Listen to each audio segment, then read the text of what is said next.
মৰমৰ ছাত্ৰ-ছাত্ৰীসকল, তোমালোক সকলোকে প্ৰথমে মই স্বাগতম জনাইছোঁ। কিছুমান সমস্যা আমাৰ ছাত্ৰ-ছাত্ৰীসকলে ভুগি থাকে আৰু সেই সমস্যাবোৰ সমাধানৰ কাৰণে তেওঁলোকে যদিও পথ বিচাৰি থাকে কিন্তু যথাযথ পথ বহু ছাত্ৰ-ছাত্ৰীয়ে বিচাৰি নাপায়। শিক্ষক হোৱা হেতুকে মই ভাবিছোঁ যে তেনে ছাত্ৰ-ছাত্ৰীসকলৰ বাবে এনেকুৱা দুটামান প্ৰয়োজনীয় ভিডিঅ' বনাওঁ, যিকেইটা ভিডিঅ'ৰ জৰিয়তে ছাত্ৰ-ছাত্ৰীসকলে তেওঁলোকৰ সমস্যাসমূহৰ সমাধানৰ পথ আৱিষ্কাৰ কৰি ল'ব পাৰে।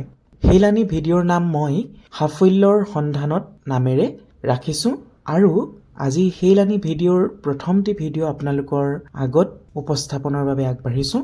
আৰু কেইটামান মাহৰ পাছতেই অহা বছৰত যিসকলে মেট্ৰিক পৰীক্ষাত অৱতীৰ্ণ হ'ব, তেওঁলোকৰ পৰীক্ষাসমূহ হ'ব, তাৰ কাৰণে তেওঁলোকৰ যি প্ৰস্তুতি, সেই প্ৰস্তুতি ভাল হ'ব লাগিব, ফলপ্ৰসূ হ'ব লাগিব। উচ্চ মাধ্যমিক পৰীক্ষাত সুখ্যাতিৰে উত্তীৰ্ণ হ'বলৈ কেৱল কঠোৰ পৰিশ্ৰম কৰিলেই নহ'ব, সেই যিখিনি কষ্ট কৰা হৈছে সেই কষ্টখিনি স্মাৰ্ট হ'ব লাগিব, পৰিকল্পনা মতে হ'ব লাগিব। শিক্ষা বৰ্ষটোৰ আৰম্ভণিৰ পৰা শেষলৈকে আমি কেনেদৰে আগবাঢ়িম, এই গোটেই বছৰটোৰ এটা সুস্থিৰ পৰিকল্পনা আমাৰ থাকিব লাগিব। তাৰ কাৰণে আমি শিক্ষাবৰ্ষটোক 4টা ভাগত ভগাই ল'ব পাৰোঁ। এপ্ৰিল মাহৰ পৰা আগষ্ট মাহলৈকে প্ৰথম পৰ্যায় ৰাখিছোঁ, দ্বিতীয় স্তৰটোত ৰাখিছোঁ ছেপ্টেম্বৰ মাহৰ পৰা নৱেম্বৰ মাহলৈকে। এই 3 মাহত আমি পাঠ্যক্ৰমখিনি সম্পূৰ্ণ কৰিব লাগিব। তৃতীয় পৰ্যায়ত ডিচেম্বৰ, জানুৱাৰী 2টা মাহ, এই 2টা মাহত আমি প্ৰশ্ন কাকতবোৰৰ আমি খুব সুন্দৰকৈ সমাধান কৰিবলৈ চেষ্টা কৰিব লাগিব আৰু চতুৰ্থ পৰ্যায়ত আমি চূড়ান্ত প্ৰস্তুতি শিতান্তি ৰাখিছোঁ। প্ৰথম পৰ্যায়টোত আমি কেনেধৰণে পঢ়িব লাগিব এই সম্পৰ্কে আমি খুব সুন্দৰকৈ আলোচনা কৰোঁ।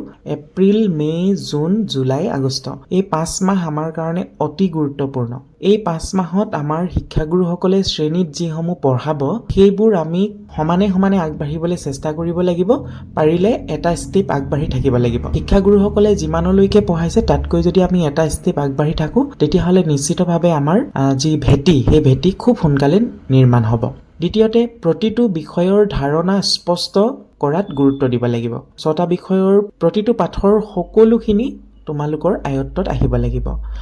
এটা কথা ছাত্ৰ-ছাত্ৰীসকলে গুৰুত্ব দিয়াটো অতি জৰুৰী যে মুখস্থ কৰি কেতিয়াও আমি এটা সুফল পাব নোৱাৰোঁ। কাৰণ যদি কেনেবাকৈ আমি মুখস্থ কৰাখিনি পাহৰি থাকোঁ, তেতিয়াহ'লে আমাৰ পৰীক্ষাত যথেষ্ট অসুবিধা হ'ব। আৰু শেহতীয়াকৈ যিবোৰ প্ৰশ্ন কাকত আহিছে, সেই প্ৰশ্ন কাকতবোৰ আমি মুখস্থ কৰি লিখিব পৰা প্ৰশ্ন কাকত নহয়। প্ৰশ্ন কাকতৰ যিটো পেটাৰ্ণ সলনি হৈছে, তাৰ ফলত আমি মুখস্থ কৰি লিখাৰ কোনো আমি সুফল নাপাম। গতিকে সেইকাৰণে মুখস্থ কৰাতকৈ গোটেই বিষয়টো আমি বুজি ল'ব লাগিব। বুজি ল'লে কোনো কাৰণতে পাহৰাৰ সম্ভাৱনা নাই আৰু নাপাহৰিলে আমি বিষয়টো খুব সুন্দৰকৈ লিখিব পাৰিম। এই পৰ্যায়টোতে আমি এটা খুব ভাল কাম কৰিব পাৰোঁ, সেয়া হৈছে নিজৰ হাতৰ আখৰেৰে প্ৰতিটো বিষয়ৰ ওপৰত এটা এটাকৈ সৰু সৰু নোট আমি বনাই যাব পাৰোঁ, যাতে আমি পিছত সেই নোটখিনি আমাক সহায় কৰে। পঢ়ি যোৱা সময়ত নোট লিখাটো এই কাৰণেই গুৰুত্বপূৰ্ণ যে আমি যিমান লিখিম সিমান আমাৰ আখৰ ভাল হ'ব, প্ৰথম কথা। ছেকেণ্ড কথা, এটা অসমীয়াত বাক্যই আছে যে এবাৰ পঢ়িবা, দুবাৰ লিখিবা আৰু 3বাৰ ভাবিবা। ইয়াৰ পাছতেই আহোঁ দ্বিতীয় পৰ্যায়টোলৈ। দ্বিতীয় পৰ্যায়টো ছেপ্টেম্বৰৰ পৰা নৱেম্বৰ মাহ, এই 3 মাহ, অৰ্থাৎ এপ্ৰিলৰ পৰা নৱেম্বৰ মাহৰ ভিতৰত আমাৰ গোটেই পাঠ্যক্ৰমখিনি শেষ হ'ব লাগিব। নৱেম্বৰ মাহৰ ভিতৰত বিদ্যালয়ত যদি শেষ নহয়ও, ঘৰতে হ'লেও পঢ়ি শেষ কৰিবলৈ চেষ্টা কৰিব লাগিব। আৰু ছমহীয়া পৰীক্ষাটো অৱতীৰ্ণ হ'লে তোমালোকে কিমান স্তৰলৈকে তোমালোকে আগবাঢ়ি গ'লা, সেই গোটেই কথাখিনি তোমালোকে এটা অনুমান ল'ব পাৰিবা। তৃতীয় পৰ্যায়ত আমি কি কৰিম? ডিচেম্বৰ আৰু জানুৱাৰী মাহ, এই 2টা মাহ অতিকে গুৰুত্বপূৰ্ণ মাহ। এই 2 মাহত আমি কেৱল ৰিভিজন কৰিব লাগিব। যিহেতু আমাৰ নৱেম্বৰ মাহৰ ভিতৰত গোটেই বস্তুখিনি শেষ কৰিম, আমি শেষ কৰাৰ পাছত তৃতীয় পৰ্যায়ত আমি ডিচেম্বৰ আৰু জানুৱাৰী মাহত আমি ৰিভিজন কৰিম, পুনৰীক্ষণ কৰিম আৰু যিমান পাৰোঁ সিমান প্ৰশ্ন কাকতৰ সমাধান কৰিম। যিমান আমি এটা কাম বাৰে বাৰে ৰিপিটেডলি কৰোঁ, সিমান সেই কামটো আমাৰ বাবে উজু হৈ পৰে। এই 2টা মাহত তোমালোকে খুব ৰিভিজন কৰিবা আৰু নতুনকৈ বিশেষ একো বিষয় পঢ়িব লগা যিহেতু নাথাকে, কাৰণ ইতিমধ্যে তোমাৰ গোটেই বিষয়বোৰ শেষ হৈ যাব।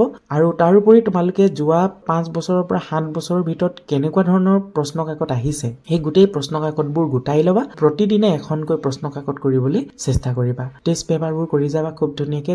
যোৱা বছৰৰ পৰা যথেষ্ট কুৱেশ্যনৰ পেটাৰ্ণৰ চেঞ্জ হৈছে, সেই পেটাৰ্ণৰ ধৰণে কৰিবলৈ চেষ্টা কৰিবা। তেতিয়া তেতিয়াহে তোমালোকে সুন্দৰভাৱে সমাধান কৰিব পাৰিবা। তাৰোপৰি ঘৰতে তোমালোকে 3 ঘণ্টাৰ পৰীক্ষা দিয়াৰ অভ্যাস কৰিবা। অসমীয়াত এষাৰ কথাই আছে, অভ্যাসৰ নৰ কৰ্ণপথে কৰে হৰ। যিমান অভ্যাস কৰিবা সিমানেই বস্তুবোৰ তুমি ভালদৰে পাৰিবা। আৰু 3 ঘণ্টাৰ পৰীক্ষা এটা দিয়াৰ পাছত তোমাৰ যিটো আত্মবিশ্বাস, সেই আত্মবিশ্বাসটো ইমান গাঢ় হৈ পৰিব যে তোমাৰ পৰীক্ষাত লিখিবলৈ একোৱে ভয় নালাগিব। গতিকে এই কামটো তোমালোকে ঘৰত কৰাটো খুব জৰুৰী। পৰীক্ষা গৃহত টাইম মেনেজমেন্টৰ যিটো অসুবিধা, এই অসুবিধাটো 3 ঘণ্টা ঘৰত যদি তোমালোকে প্ৰেক্টিচ কৰা একেবাৰে গুচি যাব। চতুৰ্থ পৰ্যায়টো একেবাৰে শেষ পৰ্যায়।